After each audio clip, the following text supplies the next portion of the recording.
Bonjour à toutes et à tous et bienvenue dans cette première vidéo dédiée à l'attaque double. Ici, je vais vous expliquer avec 3 diagrammes puis 3 problèmes comment utiliser cette tactique pour gagner du matériel pendant la partie.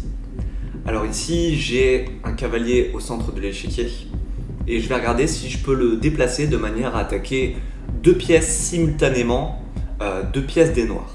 En l'occurrence, je peux déplacer mon cavalier en C5. Le cavalier en C5 va attaquer les 2 tours en même temps. Et donc je serai sûr de pouvoir capturer l'une des deux au prochain tour.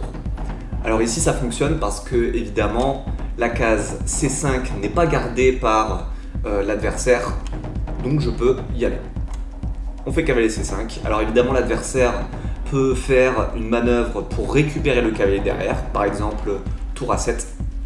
Mais moi dans tous les cas je vais pouvoir prendre la tour en D7 et lui va recapturer en D7 et j'ai donc échangé mon cavalier qui vaut 3 points avec la tour qui vaut 5 points. J'ai donc gagné la qualité, c'est-à-dire une différence de 2 points parce qu'on rappelle que le cavalier vaut 3 points et la tour 5 points. Voici le deuxième diagramme. Ici on va appliquer la double attaque à une autre pièce que le cavalier, à savoir le fou. Ici je vais chercher une case où je vais pouvoir attaquer simultanément les 2 tours. Et cette case, c'est la case B7. Si j'arrive à mettre le fou en B7, je vais attaquer les 2 tours. Et donc je serai sûr de pouvoir capturer une des 2 tours au tour suivant. Évidemment, lorsque je fais tour B7, l'adversaire peut déplacer une des tours afin de protéger l'autre pour récupérer le fou. Mais dans tous les cas, je vais pouvoir capturer une tour. Mon adversaire recapture le fou et j'ai donc échangé mon fou qui vaut 3 points contre une tour qui vaut 5 points, ce qui fait une différence de 2 points, j'ai gagné la qualité. Voici le troisième diagramme. On va appliquer ici la double attaque, non pas à une pièce mineure ou une pièce majeure, mais à un pion. Ici, je regarde les pièces blanches. Évidemment, je pourrais capturer le pion, auquel cas j'aurais gagné un point, un petit peu de matériel. Mais on peut faire bien mieux ici en avançant le pion en E5 afin d'attaquer simultanément et le cavalier et le roi. Comme j'attaque le roi, je fais échec et l'adversaire va devoir bouger son roi. Évidemment, il ne peut pas recapturer le pion parce que ma tour protège ce pion. Donc il va devoir fuir et moi derrière, je vais pouvoir gagner le cavalier. Donc on fait échec.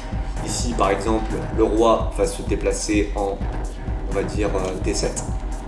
Et moi, au prochain tour, je peux capturer le cavalier. Évidemment, l'adversaire peut recapturer le pion. Mais dans tous les cas, j'ai échangé mon pion contre le cavalier de l'adversaire. J'ai donc gagné 2 points de matériel. On va appliquer l'attaque double à un premier problème de difficulté facile. Ici, c'est très haut blanc. On observe un peu les pièces. J'ai un cavalier au centre de l'échiquier. J'observe est-ce que je peux attaquer 2 pièces simultanément. Ici, c'est le cas. Je peux placer mon cavalier en D7. La case D7 n'est pas protégée, elle me permettrait d'attaquer simultanément et le roi et la tour. C'est donc sur échec, donc le roi adverse va devoir se déplacer et moi derrière je pourrais prendre la tour. En plus la tour n'est pas protégée, donc je vais gagner la tour sans contrepartie, c'est-à-dire une pièce de 5 points, un gain très important. Donc on y va, cavalier échec et ensuite cavalier prend tour. On a gagné une pièce lourde, 5 points. On essaie d'appliquer l'attaque double à un problème de difficulté moyenne. Ici, on est sur du 1000-1100. On observe d'abord, c'est très haut blanc, et on observe du coup les pièces blanches. Alors ici, je vois une dame qui est pointée vers le roc. Je vois aussi un pion qui est ici, mais pas de danger apparent. J'ai mon cavalier qui est bien protégé par les 2 pions. Le pion noir ici ne menace rien, donc a priori, rien de grave. Alors maintenant je vais regarder ici du côté de l'aile dame, j'ai ma dame et ma tour qui sont orientées vers le roi. Alors est-ce que ici j'aurai des tactiques afin de gagner du matériel? On peut se poser la question, si la tour prend le fou, qu'est-ce qui se passe? Probablement que la tour adverse va reprendre le fou. Auquel cas pour l'instant j'aurais échangé ma tour pièce lourde contre le fou pièce mineure, j'aurais donc perdu la qualité, 2 points. Mais est-ce que j'ai pas un coup derrière? Et justement, je pense que si.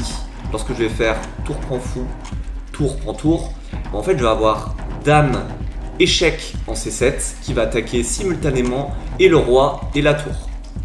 Et ici, à noter que l'adversaire ne peut pas reclouer sa tour en D7 parce qu'elle serait non protégée, donc je pourrais tout simplement la prendre. Donc ici, je vais pouvoir gagner la tour en contrepartie. Je suis donc gagnant, donc on va faire ceci. Tour prend tour. Et dame, échec. Et maintenant, j'ai gagné la tour. J'ai donc échangé une tour contre une tour et un fou. Je suis largement gagnant, j'ai gagné une pièce mineure. On va maintenant appliquer l'attaque double à un problème de difficulté difficile, c'est-à-dire 1500-1600. Ici on regarde ces traits au blanc, comment s'orienter les pièces. Alors je vois que j'ai 4 pièces orientées vers l'aile roi. Un roi noir qui a l'air un peu fragile, bien que défendu quand même par quelques pièces. Alors on va analyser les coups. Le coup qui paraîtrait évident au départ, ce serait dame prend dame. Sur dame prend dame, il y a échec, et donc le seul coup pour l'adversaire, ce serait de reprendre la dame avec le roi.